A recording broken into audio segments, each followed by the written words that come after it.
하나님의 말씀은 구약 성경 창세기 47장 25절에서 26절 말씀입니다. 구약 성경 76쪽에 그리고 주보 3면에 나와 있습니다. 제가 봉독하도록 하겠습니다. 그들이 이르되 주께서 우리를 살리셨사오니 우리가 주께 은혜를 입고 바로의 종이 되겠나이다. 요셉이 애굽 토지법을 세우매 그 5분의 1이 바로에게 상납되나 제사장의 토지는 바로의 소유가 되지 아니하여 오늘날까지 이르니라. 아멘. 오늘도 말씀이신 하나님께서 우리 가운데 임재하실 때에 두렵고 떨리는 그 경외함으로 주님 앞에 나아가기를 소망하며 말씀 앞에서 경외하고 찬양하며 나아갑니다.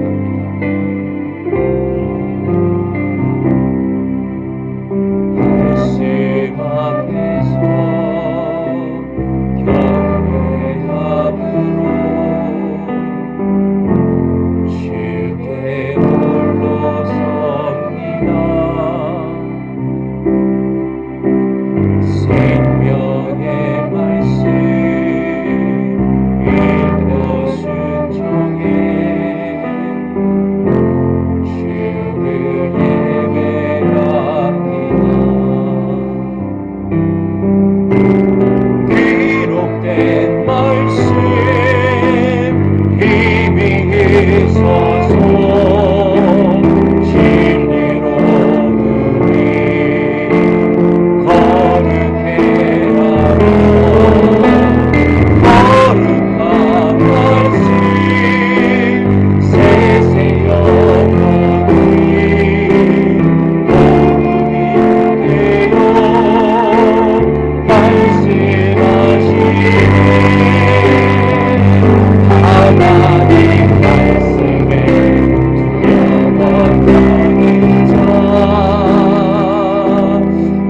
말씀에 생명을 거는 자 한 사람 찾으시니 주님의 약속을 믿어 하나님 말씀에 두려워 떠는 자 말씀에 생명을 거는 자 영원한 하나님 나라 이뤄갈 주의 교회요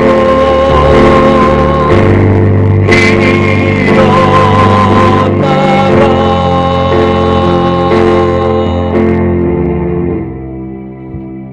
아멘.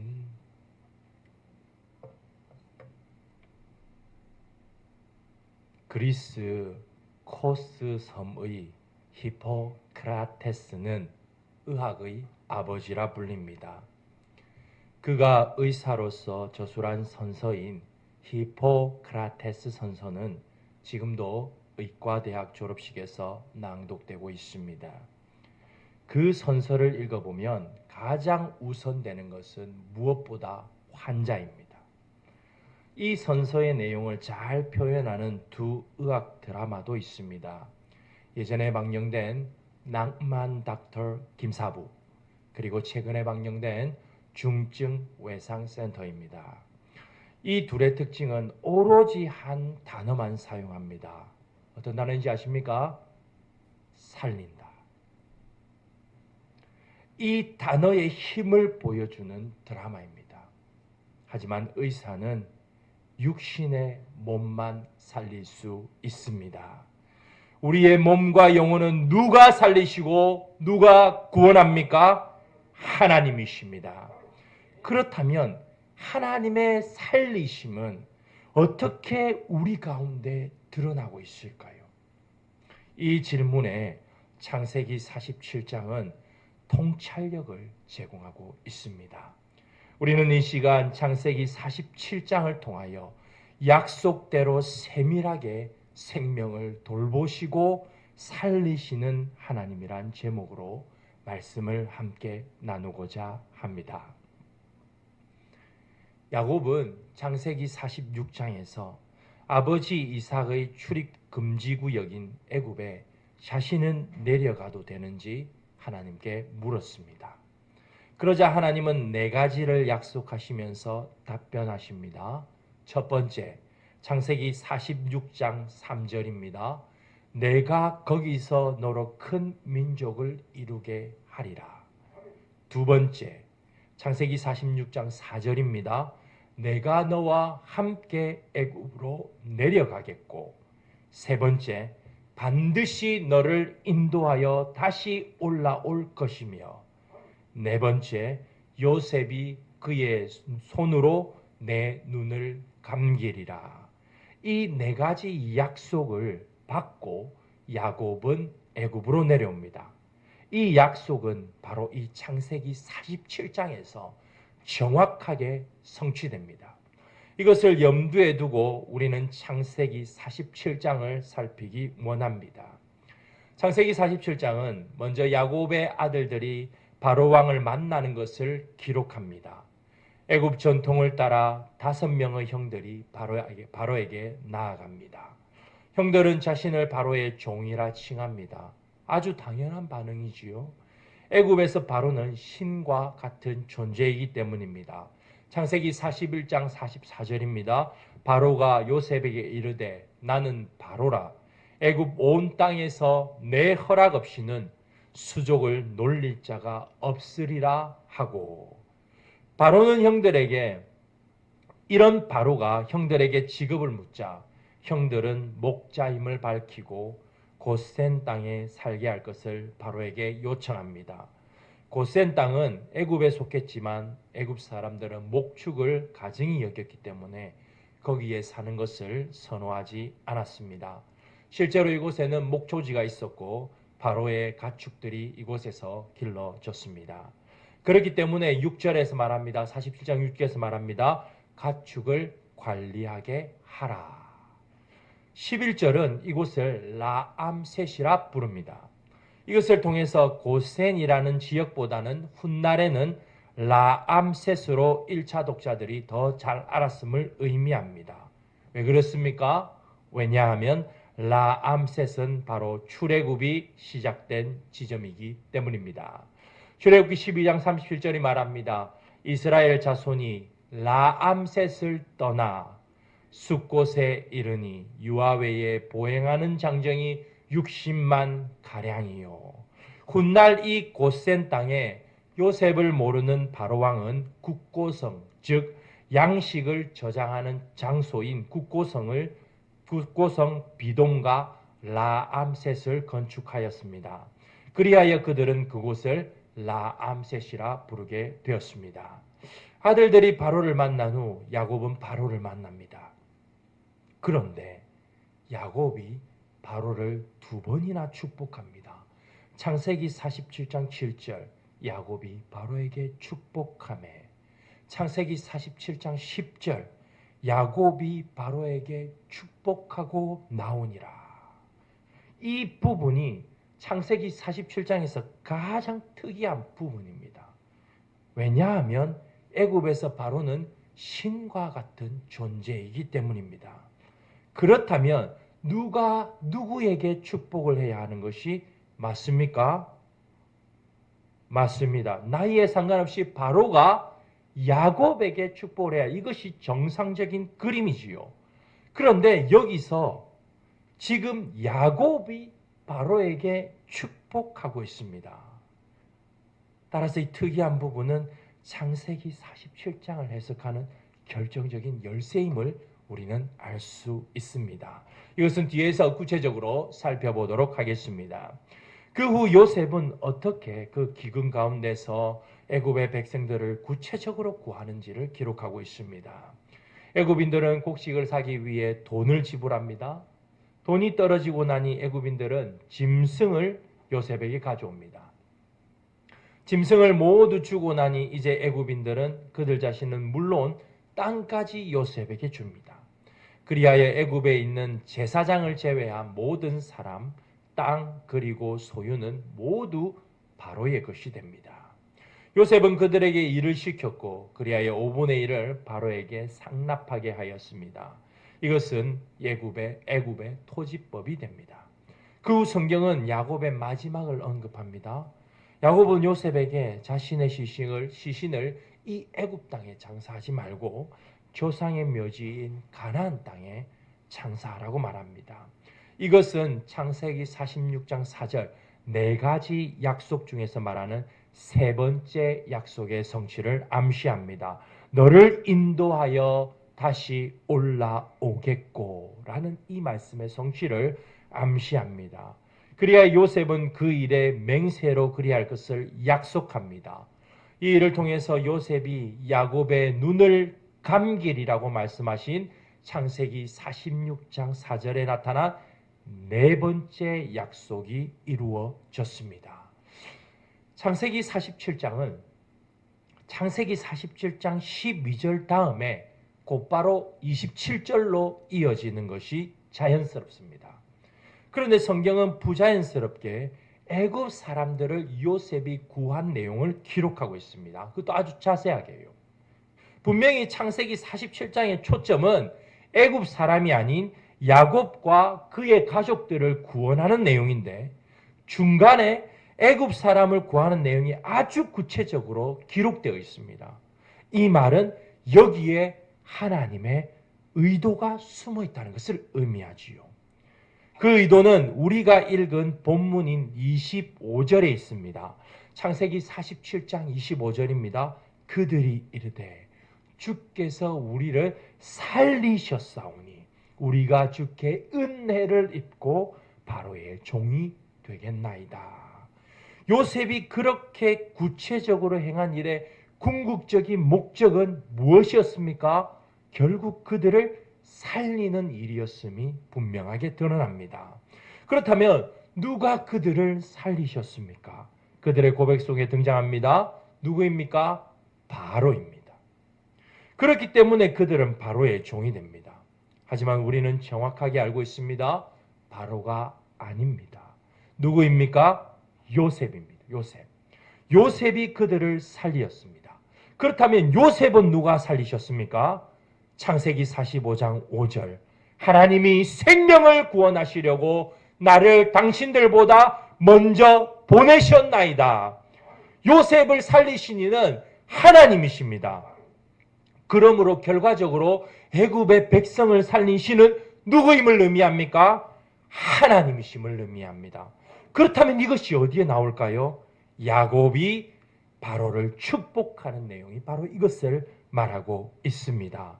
야곱이 바로를 축복한다는 것은 결국 야곱의 하나님께서 바로를 축복한다는 의미입니다.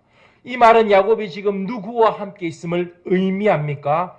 야곱의 하나님이십니다. 따라서 하나님께서 창세기 46장 4절에서 말한 이 두 번째 약속, 네 가지 약속 중 두 번째 약속인 내가 너와 함께 애굽으로 내려가겠고 라는 이 말씀을 이루십니다. 이것은 굉장히 중요합니다. 당시의 신이라는 개념은 지역신입니다. 따라서 그 지역을 넘어가면 그 신의 힘은 약해진다고 믿었습니다. 가나안의 신인 하나님이 애굽으로 내려왔으니 그들이 생각하기에는 그 힘과 영향력이 어떻게 해져야 됩니까? 약해져야 하지요. 그런데 전혀 그렇지 않음을 성경이 보여줍니다. 야곱의 하나님은 지금 애굽의 신과 같은 바로를 축복하고 있습니다. 이것은 분명하게 보여주십니다. 지리적인 환경이, 그들이 처한 어떤 상황이 하나님의 백성들을 강하게 하는 것이 아닙니다. 오직 하나님의 백성들과 함께 하시는 하나님께서 하나님의 백성들을 강하게 하십니다.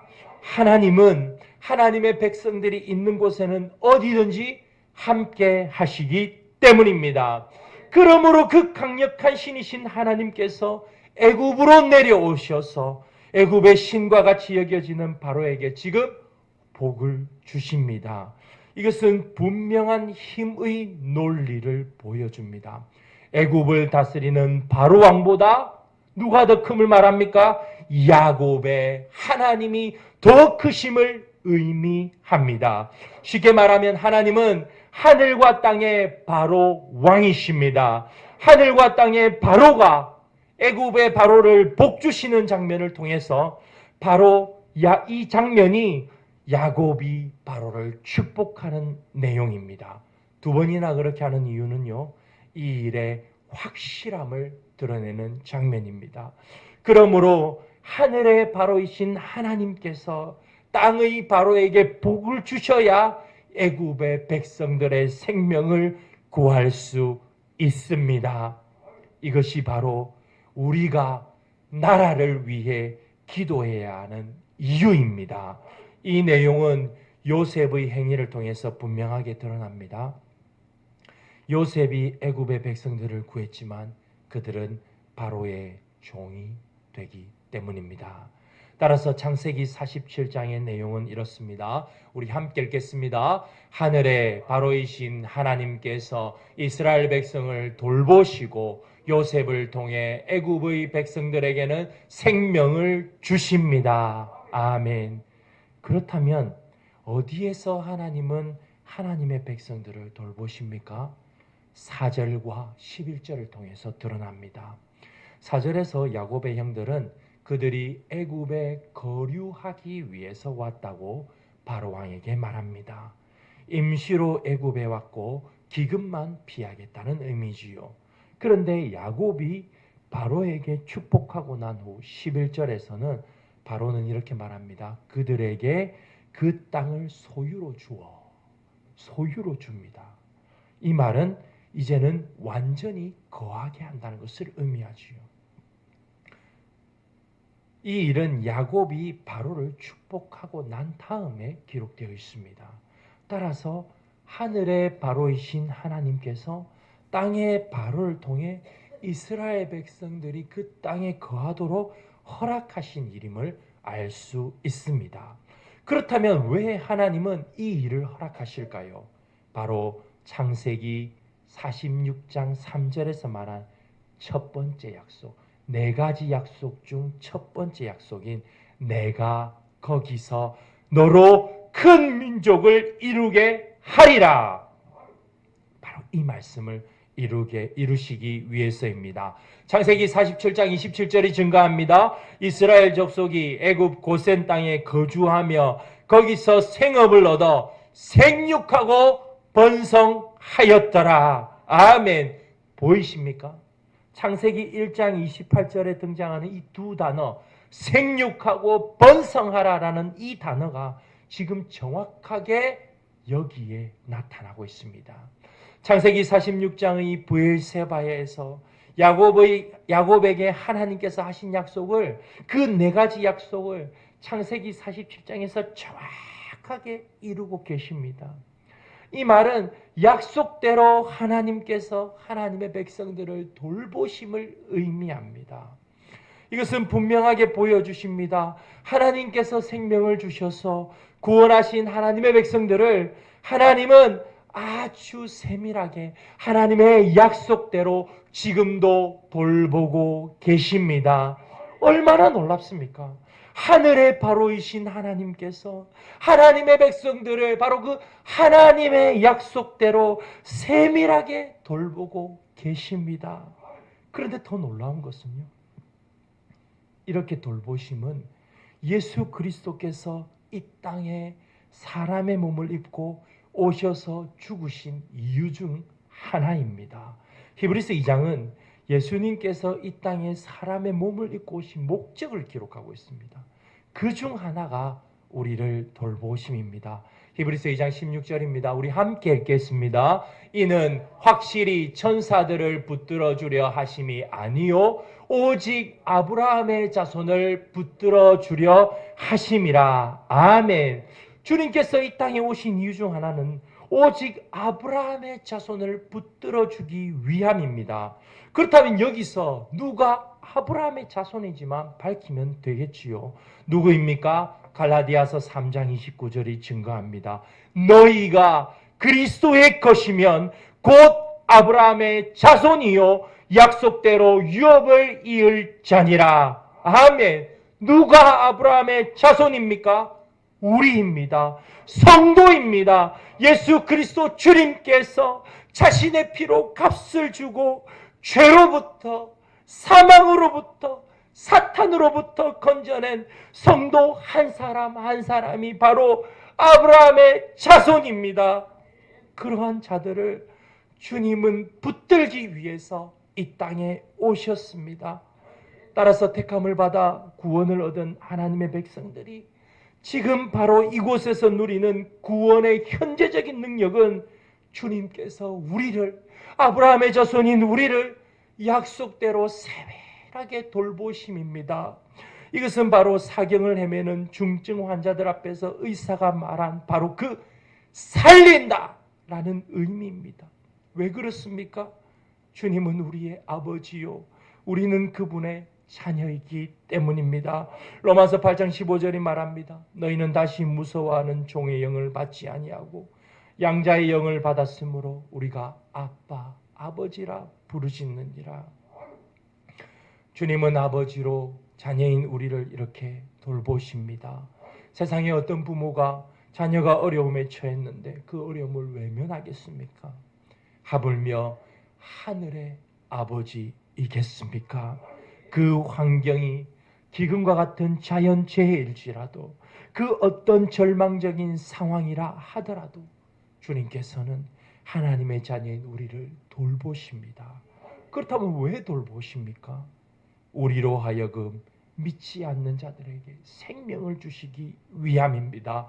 하나님께서 바울과 바나바를 돌보시는 이유를 사도행전 13장 48절이 기록합니다. 이방인들이 듣고 기뻐하여 하나님의 말씀을 찬송하며 영생을 주시기로 작정된 자는 다 믿더라. 아멘. 하나님께서 그들을 통하여 이방인들로 하여금 영생을 주십니다. 이것이 매우 중요합니다. 하늘의 바로이신 하나님께서 애굽 땅에 복을 내리셔야 그들에게 복이 있습니다. 그 복이 무엇입니까? 영생입니다. 이것은 분명하게 보여주십니다. 누가 복을 내려야 믿지 않는 자들에게 영생을 줄 수 있습니까? 야곱의 하나님이십니다. 세상의 왕이 아니라 하늘의 왕이신 하나님께서 복을 내리셔야 그들에게 이 영생의 복이 있습니다. 따라서 구원은 절대적으로 하나님의 영역입니다. 믿지 않는 자들도 잘 먹고 잘 살 수 있습니다. 왜냐하면 그것이 진정한 복이 아니기 때문입니다. 여호와 하나님께서 내리시는 진정한 복은 바로 영생입니다. 이것은 그들의 노력으로, 그들의 힘으로 절대로 얻을 수 없습니다. 돈으로도, 명예로도, 권력으로도 구할 수 없습니다. 누가 주셔야 그들이 받을 수 있습니까? 하늘의 바로요, 이스라엘의 하나님 여호와께서 주셔야 그 복을 이방인들이 받을 수 있습니다. 왜냐하면 주님께서 명하시는 복은 영생이기 때문입니다. 시편 133편 3절입니다. 여호와께서 복을 명령하셨으니 곧 영생이로다. 우리는 이 큰 복인 영생을 이미 받은 자들입니다. 요한복음 5장 24절 우리 함께 읽겠습니다. 나 보내신 이를 믿는 자는 영생을 얻었고 심판에 이르지 아니하나니 사망에서 생명으로 옮겼느니라. 할렐루야. 이런 우리를 주님은 지금도 꽉 붙들고 계십니다. 우리는 우리 인생을 우리의 것이라 여기며 주님의 돌보심, 주님께서 나를 꽉 돌보고 계시는 이 붙잡고 계심을 간섭으로 여기지는 않았는지 말씀 앞에서 우리 자신을 진지하게 돌아볼 수 있기를 바랍니다. 그리스도의 영이신 성령 하나님께서 지금도 우리에게 이 말씀을 밝히 드러내시고 우리를 꽉 붙들고 계심을 확신하시기 바랍니다. 그런데 왜 우리는 사는 것이 그렇게 힘듭니까? 그런데 왜 우리는 고통스러워야 합니까? 그런데 왜 우리는 심장이 쪼여올 정도로 아파서 신음하다가 울며 지쳐 잠들어야 합니까? 하나님께서 택함받은 우리를 하나님께서 그렇게 세밀하게 꽉 붙잡고 계시는데 왜 그렇습니까? 이런 질문이 생길 수 있습니다. 그러면 질문을 바꿔서 한번 생각해 볼까요? 세상에는 수많은 의사들이 있는데 왜 우리는 아파야만 합니까? 그렇게 수많은 의사들이 있는데 왜 사람들은 아파서 울다 지쳐 잠들어야 합니까? 그것이 의사들 때문일까요? 아닙니다. 의사들이 존재한다는 것은 이 땅에 병도 아픔도 없다는 것을 의미하지 않기 때문입니다. 마찬가지입니다. 하나님께서 우리를 붙잡고 계신다는 것은 우리에게 아픔도 고통도 슬픔도 눈물도 없다는 것을 의미하지 않습니다. 창세기 47장을 보십시오. 하나님께서 야곱에게 나도 함께 애굽으로 내려가겠다고 할 때 기근이 사라졌습니까? 기근은 사라지지 않았습니다. 기근은 그대로 있었지요. 대신에 그 기근 가운데서 하나님께서 함께 하셨습니다. 고센 땅으로 그들을 인도하셨습니다. 바로 이것입니다. 하나님은 우리 아픔 가운데서도 함께 아파하시고 고통 가운데 위로하시며 슬퍼 지쳐있는 우리를 다독이십니다. 그리하여 그 고통과 고난과 아픔과 쓰러져가는 가운데서 일으켜 세우시고 다독여 주시며 다독여 주시고 눈물을 닦아주시며 우리에게 이렇게 말씀하십니다. 너는 내 아들이라 내 딸이라 내가 너를 사랑하노라. 우리 가운데 여러 가지 이유로 고난과 고통과 아픔과 쓰러짐이 있는 지체들이 혹 있다면 하나님께서 오늘 말씀을 통해서 위로하심을 경험할 수 있기를 진심으로 바랍니다. 아들아, 딸아, 힘들지. 하지만 내가 너와 함께 하고 있으니 내가 너를 꽉 붙잡고 있으니 힘을 내거라. 내가 너를 사랑한다. 이 음성을 들을 수 있기를 바랍니다.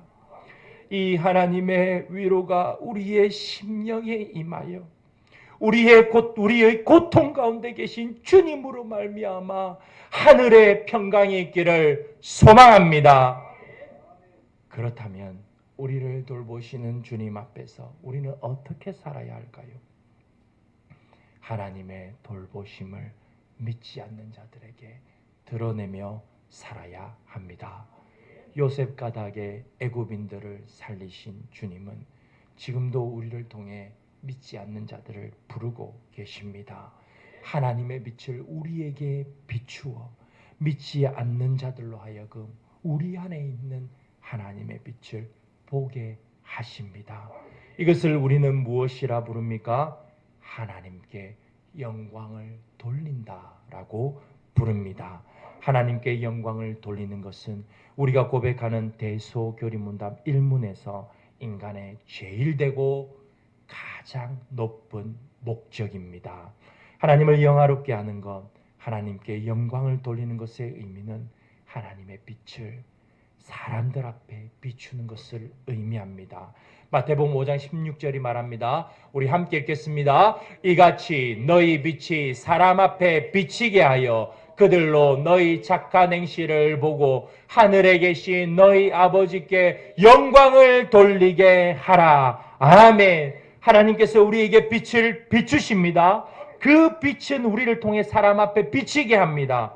이때 우리가 하나님의 빛을 반사하는 방법이 나옵니다. 무엇입니까? 착한 행실입니다.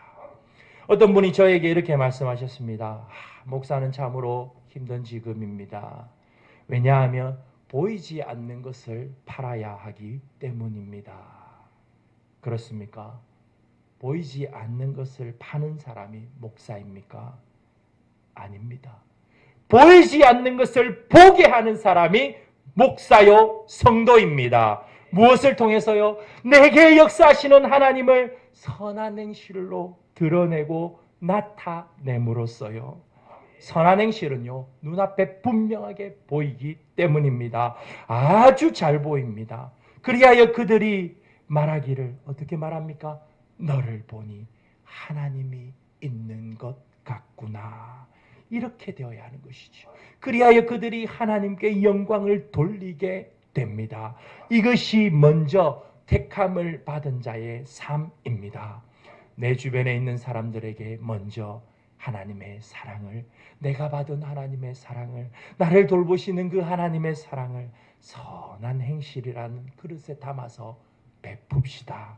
그래야 믿지 않는 자들이 우리를 통하여 하나님을 볼 수 있습니다. 그렇기 때문에 우리 교회가 지금 행하고 있는 이 4대 사역은 매우 중요합니다. 선교, 장학, 구제, 카페. 이 사역을 통해서 우리는 오직 하나님의 사랑을, 우리 안에 행하신 그 하나님의 사랑을 착한 행실에 담아서 베풉니다. 왜냐하면 하나님은 사랑이시기 때문입니다. 요한일서 4장 16절이 말합니다. 하나님이 우리를 사랑하시는 사랑을 우리가 알고 믿었노니 하나님은 사랑이시라. 하나님께서 지금도 우리를 세밀하게 돌보셔서 우리로 하여금 믿지 않는 자들에게 그 돌보심을 드러내고 계십니다.